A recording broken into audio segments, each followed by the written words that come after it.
Welcome to Loog Podcast. Welcome to a new episode of the Loog Podcast. Today, we are going to talk about something incredibly exciting. We are just a few days away from one of the biggest events in the world. That is right, Maggie. It is Super Bowl season. But to be honest, today we are not really going to talk about the football game itself. We are going to talk about the real reason many people watch it. Wait, let me guess. You mean the halftime show? Exactly, the halftime show. It's a cultural phenomenon. You know, for millions of people, the football game is just the background noise while they wait for the concert in the middle. I am definitely one of those people. I like the game, I understand the rules mostly, but the show is just special. It feels like a massive party. So, Liam, why is this show so important? I mean, it's just a 15-minute concert, right? Well, yes and no. It is 15 minutes, but it's probably the most expensive and intense 15 minutes in television history. Think about it. They have to build an entire concert stage in the middle of a football field, set up lights, sound systems, and get hundreds of dancers ready. And they have to do all of that in less than 10 minutes. Less than 10 minutes? That sounds impossible. It is crazy. It's a logistical miracle. If you ever watch a time-lapse video of the setup, it looks like an army of ants moving perfectly. If they are 1 minute late, they ruin the television schedule for the whole world. Wow, I never thought about the pressure. I usually just focus on the singer. Do you have a favorite performance from the past? That is a tough question. There have been so many iconic ones, but if I had to choose, I think I would go back to Prince in 2007. Oh, Prince. I have heard about that one. Was it raining? Yes, it was pouring rain. It was a massive storm in Miami. Most people would panic, you know? Electricity and guitars and rain usually do not mix well. But when the producers asked Prince if he wanted to cancel, he reportedly asked them, "Can you make it rain harder?" No way. He actually said that? He did. And then he went out there and sang Purple Rain in the actual rain. It was legendary. It looked like a special effect, but it was just nature and talent coming together. What about you, Maggie? Do you have a favorite? I really loved the show with Shakira and J-Lo a few years ago. The energy was just incredible. It felt like a celebration of Latin culture. I remember dancing in my living room with my friends. That is the magic of it, right? It connects people. You know, historically, the halftime show used to be very boring.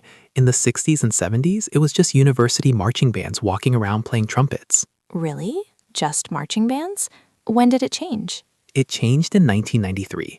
The Super Bowl organizers noticed that people were changing the channel during halftime. They were losing viewers, so they decided to do something drastic. They hired Michael Jackson. Oh, well, that explains it.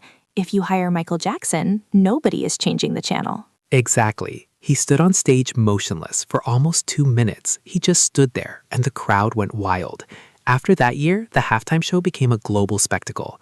Now it is almost an honor for an artist to perform there. Do they get paid a lot of money? I imagine the salary for a Super Bowl performance must be huge. Actually, Maggie, this might surprise you. They do not get paid. What? You're joking. I am serious. The NFL covers the production costs, which can be millions of dollars for the lights and fireworks, but the artist does not get a paycheck. They do it for the exposure. More than 100 million people are watching. Usually, after the show, their music sales explode. That makes sense. It's like the biggest commercial in the world for their music. Speaking of commercials, that's the other big part of the Super Bowl, isn't it? Oh, absolutely. The commercials are almost as famous as the game. Companies spend millions of dollars for just 30 seconds of airtime. I love watching them. They are usually really funny or emotional. It's the only time of the year where I actually stop fast-forwarding through the ads.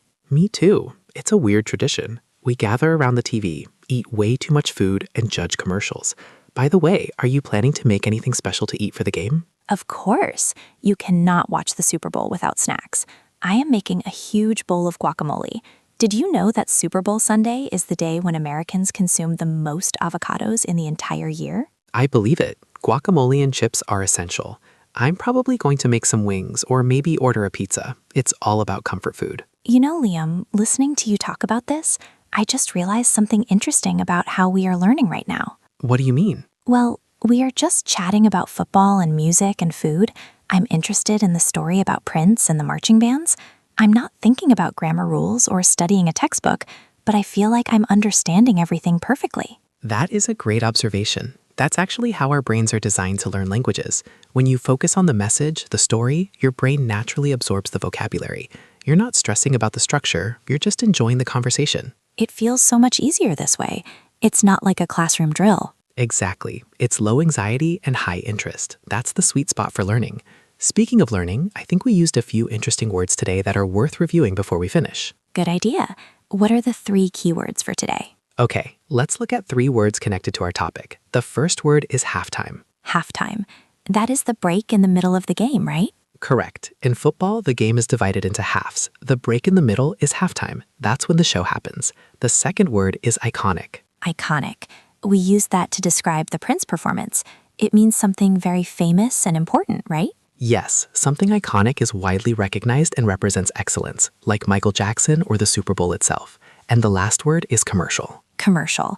That is an advertisement on TV. Exactly. The short videos that companies pay for to sell you things. Halftime, iconic, and commercial. Perfect. I think I'm ready for Sunday now.